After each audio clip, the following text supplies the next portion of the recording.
ছবিটা তুলতাম না, বাধ্য হয়েই তুললাম। অবশ্য ছবিটা তোলার পর কম বেগ পেতেও হয়নি। জুতো পরে সিটের উপর 2 পা তুলে দিয়ে যে ভদ্রলোক বসে আছেন, ঘটনাটা তাকে নিয়ে। পাঁশকুড়া থেকে ট্রেনে উঠেছি।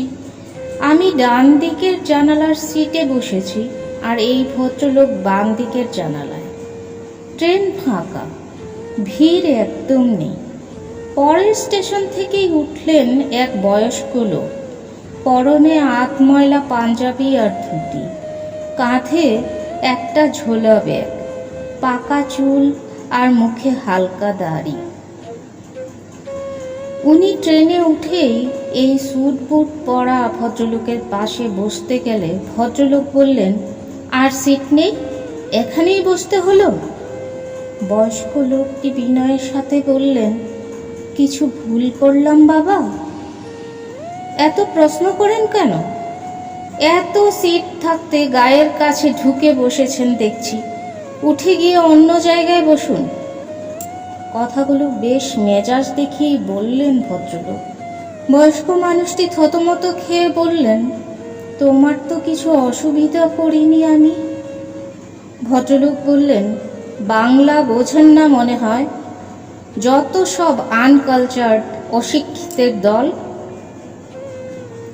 এমন অপমানজনক কথা বলতেই বয়স্ক মানুষটি আর কথা না বাড়িয়ে অপোজিট সিটের দিকে গিয়ে বসলেন। আমি থাকতে না পেরে মুখ খুললাম। ভদ্রলোককে বললাম, আপনি যে এত কথা বললেন, উনি কি দোষ করেছিলেন? ভদ্রলোক তখন বললেন, আপনি ওনার গায়ে গা দিয়ে বসুন না, ওনার জন্য যখন এত দরদ। বয়স্ক মানুষটি তখন আমাকে উদ্দেশ্য করে বললেন, ছেড়ে দাও বাবা, এই তো এইটুকু সময়ের যাত্রা, পরের স্টেশনেই নেমে যাব, কি হবে কথা বাড়িয়ে। আজকাল এত ছোট ছোট বিষয় নিয়ে মাথা গরম করি না। 72 বছর বয়স হয়ে গেল, অনেক অভিজ্ঞতা হয়েছে। শুধু বুঝেছি মানুষের সাথে মানুষের কত পার্থক্য। মান আর হুঁশ নিয়েই তো মানুষ হয়। কথাগুলো বলেই পরের স্টেশনে নেমে গেলেন। এরপরেই ঘটল আসল ঘটনা। বয়স্ক মানুষটি নেমে যেতেই এই ভদ্রলোক সিটের উপর পা দুটো জুতো পরা অবস্থায় তুলে দিলেন। সঙ্গে সঙ্গেই আমি মোবাইলটা বের করে ছবি তুলতেই উনি বললেন, কি হলো, আপনি আমার ছবি তুললেন কেন? আমি হেসে বললাম, আপনার ছবি তুলব? ভাবলেন কি করে, আপনি সেলিব্রিটি নাকি যে আপনার ছবি তুলব? আমি ওই সিটটার ছবি তুলেছি। আর ওই সিটটা নিশ্চয়ই আপনার না। ওই সিটটা কেন? কোনো সিটই আপনার না।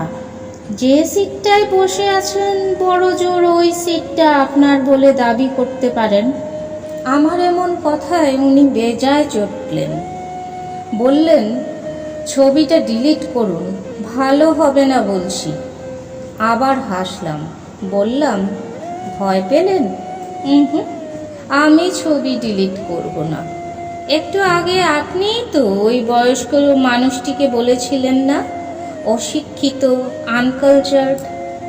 শুনুন, চেহারা আর পোশাক দিয়ে কে শিক্ষিত আর কে অশিক্ষিত তার বিচার হয় না।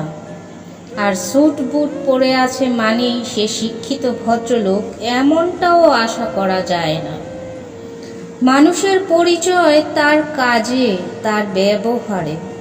আপনি শিক্ষিত মানুষ হলে জুতো পরা অবস্থায় পা দুটো সিটে তুলে দিতেন না। এটা বোঝা উচিত ছিল, নোংরা জুতো জোড়া যেখানে তুলে দিলেন সেটা বসার জায়গা, কেউ না কেউ সেখানে বসবেই। দ্বিতীয় দিন এমনটা করার আগে একটু ভাববেন। চকচকে পোশাকের সাথে মনটাকেও ঝকঝকে করতে শিখুন।